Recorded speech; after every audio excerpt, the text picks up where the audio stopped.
and elderly people. Here we are once more. This is Randell, then. Hello, Danny. How was your summer? Sandy, what have you been up to this summer? Grease was the most popular musical in America in 1978. However, one scene was never shown in theaters. The filming cost Paramount more than $200,000. Because it felt so sinister and violent, the producer dubbed it the Martin Scorsese moment. People were so engrossed in the drama that they forgot they were seeing a musical. Executives at the studio went into a frenzy. They buried it because they said it didn't fit in their cheerful movie. This is what transpired in the incident that was too unvarnished for viewers in 1978. The beginnings of Grease were not as most people recall. Jim Jacobs, a former greaser in Chicago, and his friend Warren Casey made the decision to write something honest and unvarnished back in 1970. They didn't produce a charming tale of love. It had strong edges, was loud, and was bold. On February 5, 1971, their rendition of Grease debuted at Kingston Mines, a little nightclub in Chicago. About $200 was all they had to pull it off. A beat-up 1951 Chrysler they called Greased Lightning received $70 of that. Street banter, profanity, disputes across neighborhoods, and crude humor filled the remainder of the evening. The characters were working-class Polish-American teenagers from Chicago, and their speech patterns sounded authentic. Unlike later iterations, they did not congregate at beaches. The gang was known as the Burger Palace Boys rather as the T-Birds when they visited locations like Foster Beach. Because it was honest, the locals adored it even if it wasn't gleaming or polished. They were real, as one critic described them. Ken Weissman and Maxine Fox, two producers from New York, attended the show in 1972 and saw that it had potential, but only if it was altered. They made a conditional offer to Jacobs and Casey. It was necessary to tidy up the language. The crude jokes and violence had to stop. The tale had to revolve around the romance. Grease was a very different production by the time it debuted on Broadway at the Broadhurst Theater on June 7, 1972. New songs were added. It was no longer evident that the characters were Polish Americans. Even though the majority of the unpleasant stuff was removed, it was still a big hit. It lasted till the year 1980. With a total of 3,888 performances, it was the longest-running Broadway production at the time. The original cast included well-known actors including Adrienne Barbeau, Carol Damos, and Barry Bostwick. Future celebrities like Patrick Seas, John Travolta, and Peter Gallagher eventually took over. John Travolta didn't simply appear and play Danny Zuko. He molded it into what he wanted. Travolta was powerful following his breakthrough song Saturday Night Fever in 1977. He was offered the role as part of a $3 million movie deal by producer Robert Stigwood. However, Travolta only agreed if the role was rewritten. Unlike the Broadway version, he didn't want Danny to be overly severe or rough. He desired for him to be more endearing and romantic. Creativity wasn't the only factor here. It was a wise professional choice. The part had already been given to another star, Henry Winkler, but he declined as he didn't want to play another guy in a leather jacket after Happy Days. Later on, he expressed regret for the decision. Travolta also insisted that Sandy be played by Olivia Newton-John. She was everyone's ideal girl, he claimed. Olivia Newton-John had no intention of acting ever again. She nearly gave up after her debut film failed in 1970. However, she met Alan Carr, the film's producer, at a dinner party that Helen Reddy threw in 1977. He has yet to find a candidate to portray Sandy. They had considered in Margaret, Susan Day, Marie Osmond, and Carrie Fisher. However, something clicked for Carr when he spotted Olivia at that party. At the age of 28, Olivia was concerned that she was too old to portray an adolescent. She even requested a screen test, but in order to make it work, she accepted a lesser pay rate in exchange for star billing and the opportunity to alter the background of her character. In order to save Olivia from having to fake an accent, Sandy changed her nationality from American to Australian. Everything changed because of that small detail. Rizzo, one of the movie's most audacious characters, was portrayed by Stockard Channing, who was the oldest cast member to play a high school student at the age of 33. She had to put forth a lot of effort to get the part. She defeated well-known figures including Lucy Aries, Lorna Lough, and Carrie Fisher. Randall Clyer, the director, was so concerned about the performers' ages that he had them undergo a close-up known as the crow's feet test to determine whether they were too elderly on screen. In order to conceal the lines, Channing and the others had their features smoothed while filming. Channing, however, had a unique quality. She was able to convey the suffering that underlies Rizzo's sarcasm. She also resisted the producer's attempt to remove her hit song, "There Are Worse Things I Could Do." After that, no one questioned her age, and it turned into one of the most poignant scenes in the film. There are many odd turns in Jeff Conaway's story. Born in Manhattan on October 5, 1950, he began acting at the age of 10. He starred as Danny Zuko in the original Broadway production of Grease in 1972 after appearing in a Broadway play in 1960. However, he lost the opportunity to play Danny when the film was made in 1977. Travolta played that part. Rather, Jeff became Danny's right-hand guy, Kenickie. The director claimed that his great chemistry with stalker Channing during the audition process was the reason he was cast. Here's something even more unexpected, though. Jeff was wed to Olivia's sister, Rona Newton-John. On TV, they were buddies, but in real life, they were a family. Jeff had a background in music as well. At the age of 15, he was a member of the band 312. He was able to blend in with the rock and roll greaser culture because to that. In 1977, extensive open tryouts brought the remaining members of the cast together. The team was looking for actors who could capture the spirit of the 1950s without coming across as overly staged or artificial. The ability to sing live and use terminology that felt appropriate for the moment made Day Khan, who played Frenchie, stand out. Her singing voice was dubbed in a movie she had already done earlier that year. Her charisma really showed in Grease. Also from the open calls was Dina Manoff, who played Marty. Here's the unexpected bit, though. In reality, the majority of these kids were in their 20s and 30s. The filmmakers employed careful makeup, gentle lighting, and camera trickery to make them appear younger. The performers' camaraderie, however, was what kept everything together. Many of their impromptu lines were retained in the finished version of the movie because of their excellent chemistry. On June 27, 1977, filming for Grease began, and no one was prepared for what came first. It wasn't a delayed script or a malfunctioning camera. The heat was the cause. Los Angeles was scorching that summer. Many of the early sequences were filmed at Venice High School, where the heat did more than just cause perspiration. John Travolta's makeup had melting off his face. Under bright lighting, his foundation would flow like paint during dancing moments. The crew had to repeatedly stop production in order to clean him off, repair his face, and reshoot the same sequences. They had fans and cloths waiting for his face since it got that nasty. The makeup crew was unable to keep up. All of this increased the budget and lengthened the filming by several days. Tempers rose.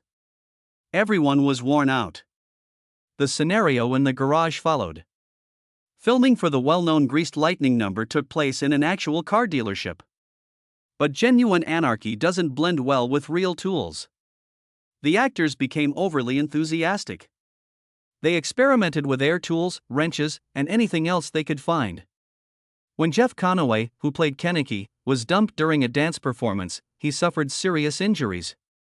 He damaged his back so severely that it led to an addiction to painkillers from which he never recovered. John Travolta was also not exonerated. His hand was struck by a wrench that flew through the air with enough force to cause blood. He needs sutures. The camera equipment was knocked over. Tools worth thousands of dollars were damaged. Since this was not in the script, the insurance company declined to pay.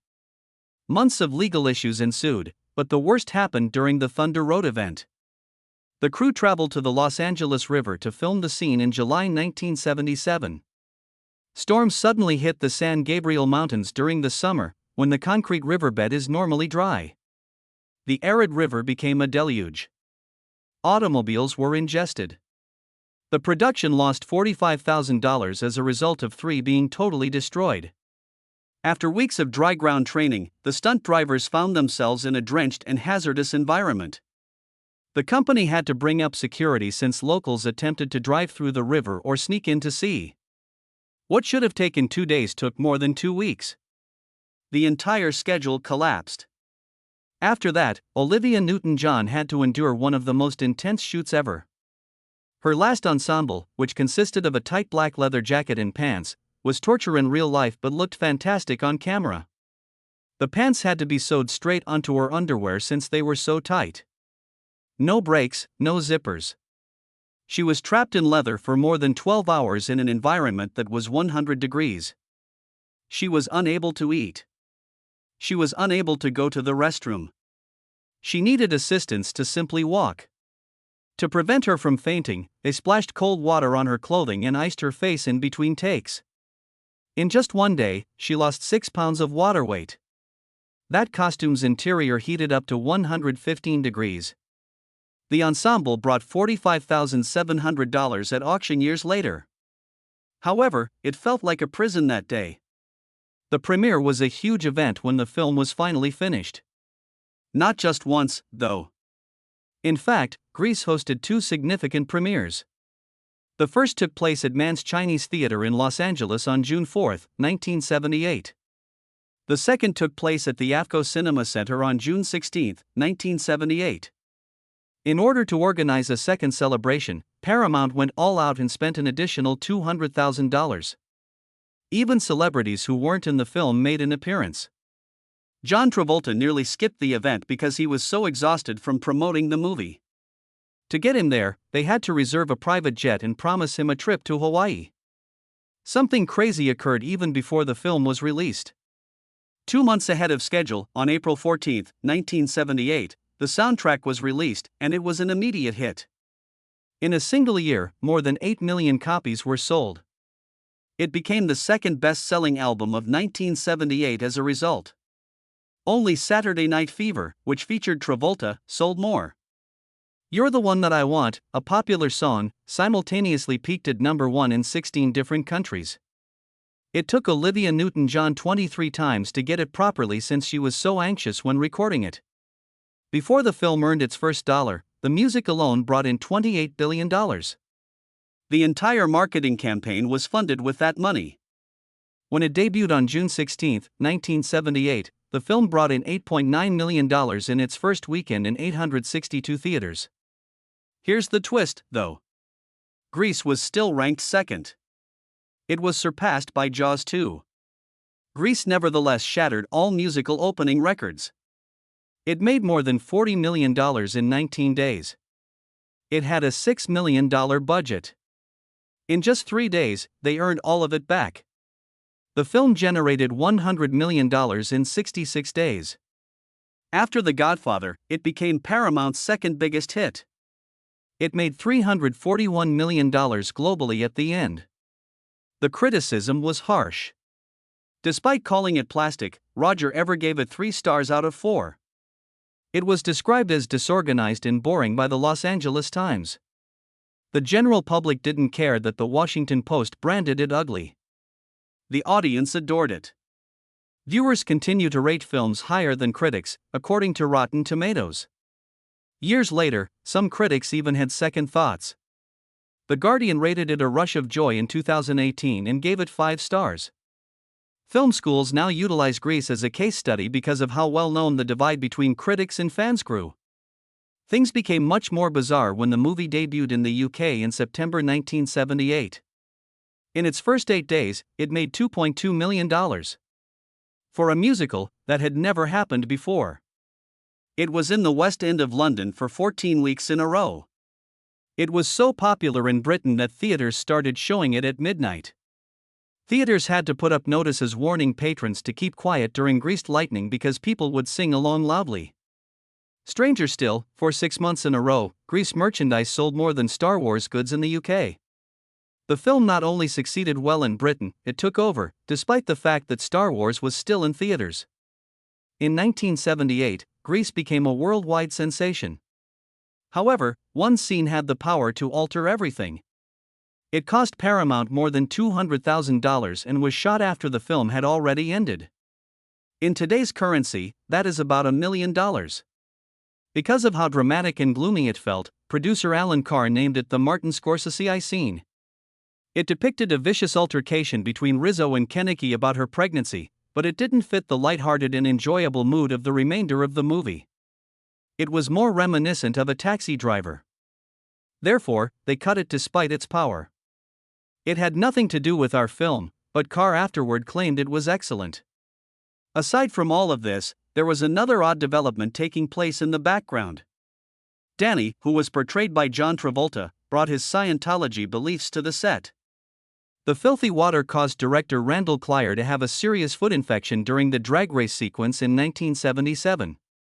Travolta claimed that he might use a Scientology method known as touch assist to repair it. Travolta touched his foot and performed his ritual on a feverish Clyer. However, it didn't end there. Additionally, Scientology consultants were attempting to remove everything they didn't like from the script. Even scenes of teenagers smoking were attempted to be eliminated. However, Travolta was gaining popularity, so the crew needed to figure out how to satisfy him without detracting from the rebellious vibe of the 1950s. Olivia Newton-John struggled as well. She wasn't prepared for what transpired, and at 29, she was already anxious about portraying a high school student. A videographer bothered Sandy in the renowned black leather dress she wore for the major carnival scene. He made disparaging comments about her appearance in the costume and her body. People went crazy when she stepped out of her trailer, but it wasn't always polite. Later, Alan Carr acknowledged that when the crew saw her, they lost control. Instead of feeling like her big moment, she felt uneasy.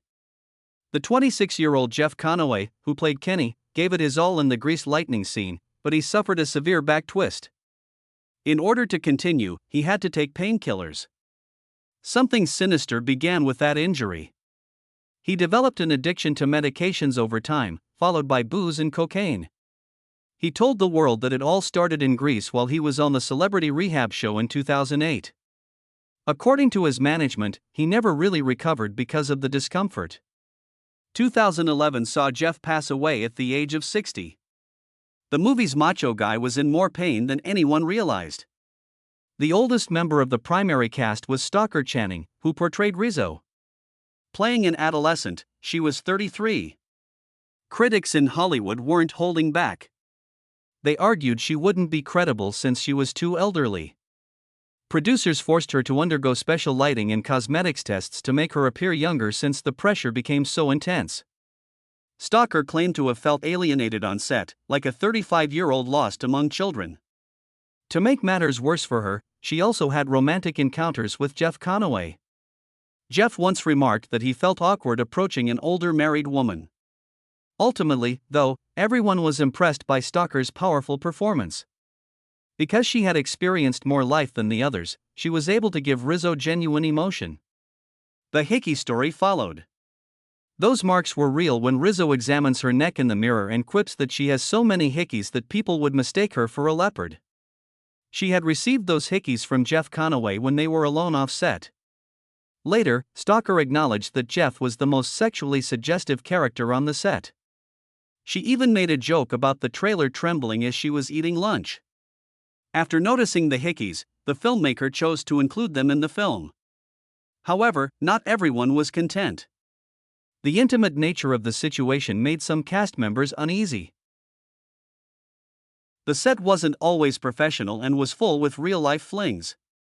The issues continued after then. Feminist organizations were incensed when Grease debuted in theaters in June 1978. Critics claimed that Kenny's question to Danny in the song Summer Nights, "Did she put up a fight?" encouraged date rape culture by making it seem like a joke. Rizzo's mockery of Sandy for being a virgin was another instance that infuriated people. People thought the film told girls that in order to be appreciated, they had to change. It was even labeled anti-feminist by the Los Angeles Times. Boycotts were established by activists to alert parents to the film's harmful messages regarding consent. Nevertheless, the film earned close to $400 million globally. Overseas, things became much more chaotic. Indonesia published a restricted version of Grease in 1979. 8 minutes of the movie were cut by the authorities. Scenes that suggested sex were not acceptable to them, particularly the greased lightning scene in which Travolta danced with plastic wrap. Actually, that was a reference to birth control, which was illegal in that nation. Additionally, lines like "she's a real wagon" and "the chick sell cream" were deleted. Indonesia set the example for other nations like Malaysia and the Philippines. The edits demonstrated the stark contrast between American pop culture and traditional values in other regions of the world. A live version of Grease was broadcast on television by Fox in 2016, albeit much of the lyrics were altered. Chickixel cream was transformed into Chickixel scream. Cart became a dragon wagon, and wedding bouquets took the place of exquisite lingerie. The fans weren't pleased. The hashtag #BringBackDirtyGrease was used in more than 50,000 tweets. People believed that the spirit of rebellion was being extinguished. The line that had provoked the most ire in 1978, "Did she put up a fight?" line, was ironically retained by Fox. In addition to drawing over 12 million viewers, this updated version demonstrated the significant cultural shifts between generations. The gatherings were crazy behind the glitz. While the movie was being filmed in 1977, producer Alan Carr hosted lavish and dangerous parties. When a young cast member had to be taken to the hospital, a Beverly Hills celebration took a nasty turn. There were reportedly quaaludes and cocaine all around the place. Carr, who was well known for his vibrant robes and gregarious demeanor, even threw Truman Capote a party in an old jail. Everyone in Hollywood knew what was happening, but these events were kept under wraps to preserve the film's pristine image. In the end, Grease earned about $100 million in the United States alone that year. However, Carr's health deteriorated over time, and he passed away from liver cancer in 1999 at the age of 62. Many thought his way of living had something to do with it. Parent organizations in America retaliated when Paramount re-released Grease in 1998 for its 20th anniversary. Protests launched by the Parents Television Council claimed that the movie promoted teen sex and inappropriate behavior. More than 200 theaters were required to post warnings. Additionally, despite its PG classification, children under the age of 17 required an adult to enter in several areas. 15 cinemas in Texas declined to screen it at all. The odd thing is that the negative reaction increased the film's popularity. Despite only expecting to make $5 million, Paramount made almost $15 million. Some parents even brought their children to observe the commotion. Randall Clyer, the director of Grease, experienced an odd incident in July 2015. Suddenly, his face appeared in the trailer for a startling documentary on Hollywood pedophiles. "An Open Secret" was the title of the movie. Kaiser had nothing to do with it, although he had worked on a project called Royal Standard for a short time back in 1999.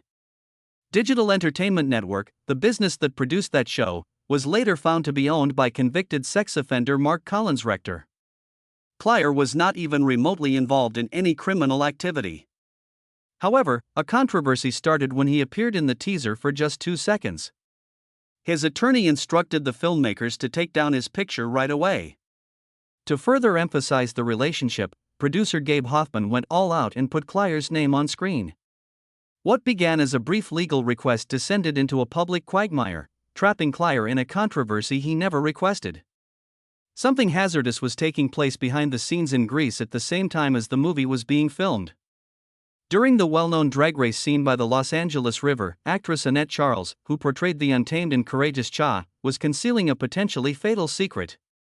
Her suffering was excruciating. Her pregnancy was ectopic, meaning the embryo was developing outside of her uterus. Despite the severe danger, she persisted in filming. Her doctor indicated she could perform the scenario, but the discomfort was too much. If you look closely, you can see her struggling to keep herself together by leaning against automobiles during the race. She was taken immediately to the hospital for emergency surgery as soon as the director called cut. She had put her life in danger to complete a single scene, and it wasn't until years later that she finally told the whole story. The flying car ending came next. When Danny and Sandy abruptly flew away in their car in the original 1978 Grease, many people were left perplexed. It was symbolic, according to several supporters. It was interpreted by some as Sandy's death. Some thought it was only a dream. However, a lot of people are unaware that Gris 2, which was released in 1982, almost made the same error. Michael and Stephanie were to ride a motorcycle into the sky in the original script.